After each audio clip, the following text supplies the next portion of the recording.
Hello everyone, and welcome to the Settlers 5 Heritage of Kings. It doesn't really say 5 anywhere on there, but it's 5. Trust me on this one. I played this a long time ago, and I enjoyed it. And I think I'm going to play it now. We've been doing a lot of action games lately, so I think I'm just going to sit back with something nice and relaxing, like an RTS game. Right? Sounds good to me. And if I recall correctly, the prologue here is rather condescending. But let's go do it. Let's learn about this game. I haven't played this in a long time, so I don't remember much about it, except it's an RTS. So let's do this.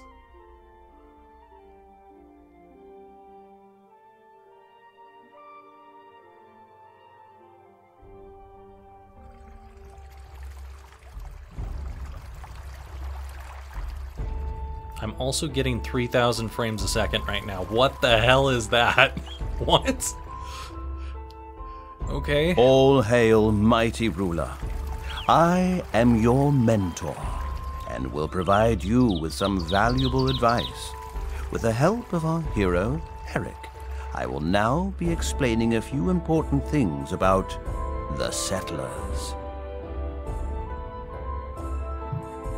I really feel like I want this to be the This Bard's world Tale. holds a lot of surprises.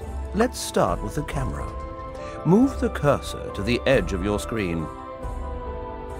I swear, with this narrator, I feel like it should be the Bard's Tale, but it's not, and it kind of disappoints me. I'm still getting 3,000 frames a second. That's ridiculous. Okay, let's move the camera. Well done. You can also move the camera by pressing and holding the middle mouse button or by using the arrow keys on your keyboard. Oh my god, it's amazing! Let's take a look at Eric now. You can zoom in with your mouse wheel. Yes, I can. Outstanding. Eric received a mission from the local mayor, but first, let's take a closer look at this city. You can also rotate the camera by holding either the Insert or the Delete key. The camera will move back as soon as you release the key. I think I might want to put that on my mouse because that is going to be difficult to hit the Insert or Delete key to move the camera around like that. So we'll be back in just a second.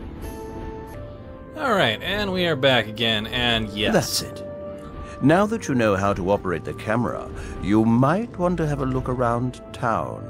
Soon, you will be building your own. Yeah, that feels so much better. Move the cursor above Eric and left-click. Okay, Mr. Condescending Narrator Guy. I wish you were more condescending, like Tony J. It would be awesome if you were. Good.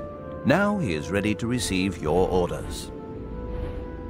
Now you can command him to move. Right-click the position he's supposed to reach. Not mine. Once you selected Eric, right-click the banner right of him. It sounded like he was going to say something else. He said, "Nomai," and then it was like gone. I don't know what he was trying to say there, but he didn't get to it, whatever it was. Alright, banner. Is it named Bruce? Very good. Now send him to the next banner, further to the east. Further to the east? Okay, there it is. I see some blue people. Hi, blue people. I'm coming. Great. Eric was ordered to look for Pilgrim in the village east behind the waterfall. A group of swordsmen has been allocated for your support. Wow. You can also select multiple units at once. Move the cursor to the top left of Eric and your swordsman. Press and hold the left mouse button, move the cursor to the bottom right of Eric and your men, and release the button. That great just a second ago was horribly condescending. I feel like the narrator hates his life. You know, something that they never really tell you in these RTS kind of games, which they really should, is that you can do like control and a number key, and that makes them a party, so you can just select it with a number key. That saves your life if you're playing an RTS. It's amazing. It's pretty much a feature in every RTS game I've ever played. There might be an RTS game that doesn't do that, but pretty much every one that I've played does. Excellent. Now move all of them to the next banner. Alright, we'll make you team number 1, and now because it's team number 1, I can just hit 1 and they're back. Okay, banner, banner. Hey, there's a banner.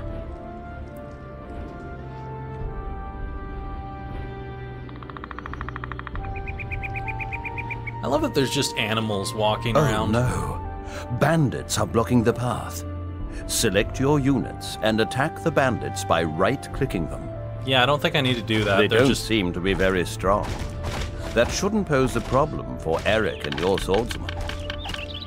Eric was all gung-ho. He just wanted to get in on that battle. He didn't care. So much for this being a tutorial. We should have made the bandits a little bit further away from where we were. I love that when you kill anything in this game, it just kind of shows this little soul thing flying up into the air. You are a true warrior. The path is secure now. Gather Eric and the other soldiers and send them to the next banner. And you, my friend, are a true asshole. But we won't talk about that. Just love the animals in this game.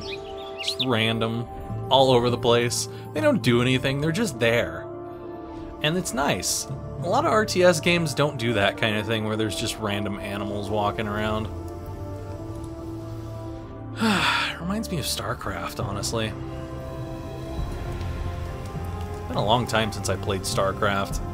I never played StarCraft 2. I was never really interested. Back in the days when Warcraft wasn't an MMO. It was a good time. Unbelievable. Please rest for a moment and look at this wonderful waterfall. Then cross it. Pilgrim is already waiting for you on the other side. Is he saying unbelievable because I moved somewhere, or unbelievable because of the waterfall? Because if he's saying unbelievable about me moving somewhere, he really is being condescending. I thought I remembered this game feeling very condescending. That is a pretty waterfall, though.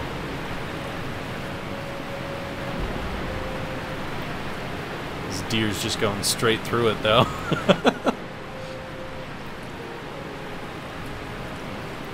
Look, we found something sparkly! Pretty!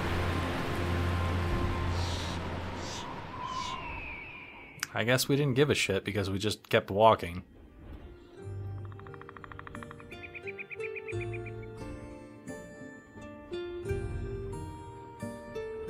Welcome, Eric. The king sent me here to build a new settlement. Surely you will be nice enough to help me, won't you? The serfs are awaiting your orders. Select one of them to see the buildings they can currently build. Sure, why not? But first I want to look at the sparkly things. Some clay over here. What was that other sparkly thing we passed by? Iron? Some more iron. Stones. Clay shaft. Well, lots of pretty sparkly things to see. Hopefully we'll get around to that in a minute. But first we need the resources required for the construction of buildings. Select one of the serfs and right-click on the clay marked with a banner. No shit! Alright, let's do it. Start a little mining here with our drones. You can also send multiple serfs to the clay deposit. The gathered resources become directly available in your stores displayed to the right of the map. Well, hopefully they don't ruck it. It will take ages to collect sufficient resources. Isn't there a more efficient method? You guys talk too Our much. serfs do not seem to be the best option. Send one of them to look for shafts. There's a clay shaft to the east. No shit. Pilgrim, do not forget to explain the features of the keep to our new master. Please, let me do my job. I'll refer to that later. Ah, I found it. What now? Select one or more serfs and click on the mine symbol in the menu. I can do that. But hopefully we don't get rushed by some Zergs anytime soon here. That would suck. Alright, build a mine is an N key? Why would that be the hotkey for a mine? It should either be an M or an S for shaft. Seriously? Alright, N. Well done. Now move the cursor close to the clay shaft. The mine will log itself on top of it.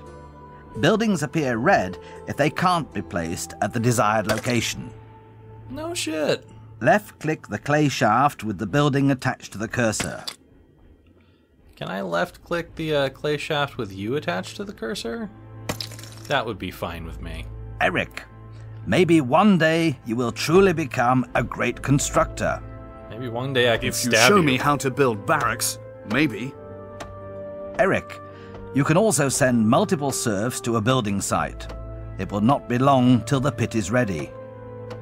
Oh my But god. simple serfs surely do not have the necessary knowledge to work in a mine. You're right. Serfs are good at exploring the closer surroundings, gathering resources and erecting buildings, but they're not trained for the work inside buildings. The voice acting in this game is ridiculously bad. But Eric! Oh god. Wasn't Eric the name of the vampire from Dark? It was also awful voice acting. Which apparently turned out that the voice actor of the main character in that game was the same guy who did Geralt of Rivera or whatever from Witcher. But he sounded terrible in that game.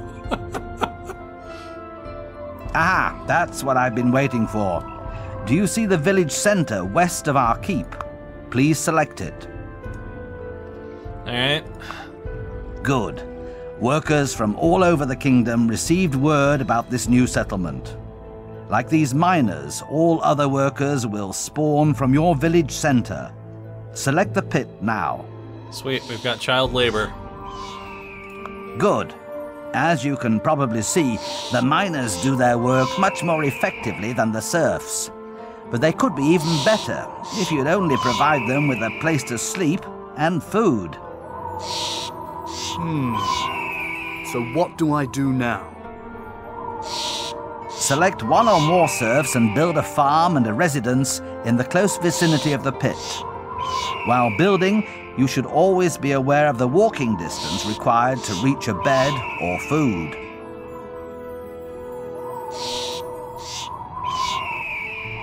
Yeah, I can see how these miners do so much better at their jobs. They just all go into one outhouse and then one guy goes down into the pit. Wonderful. Alright, well, let's build a bed for them, which is residence R. Well, at least it's the right key this time around. Put this kind of close to your fire. Why not? We'll destroy your fire. Hey, we were using that. Good for you guys. How many can I put on this anyway? 3, 4. I know there's a limit to how many serfs you can use to build something, but I'd like to check it out anyway. That fourth serf looks like he's having trouble. Nope, he's getting on it. Don't I have another serf? Oh, I got a button for it, don't I? Yeah, too late. Alright, well, we gave him a bed. Now we need food. A farm is an L key. What? How is that? I don't know. Whatever. I guess the farm's going here. Very good. Let me go over there. While the serfs are busy, we should talk about taxes. Stop. Let me do that. As Sir Pilgrim already mentioned, the workers will come as soon as you create jobs for them. Please select your keep. Alright. Just like this. This here is your keep, your headquarters. Just like the what now? source of your power. You lose it, you lose the game. Okay. Each worker in your settlement pays taxes on a regular basis. We call this day Payday. Not for them. In the center, on the top of the screen, is a clock that shows how long we will have to wait for the next payday. This one? Your workers have endurance and motivation. If the motivation is low, they are not able to rest well.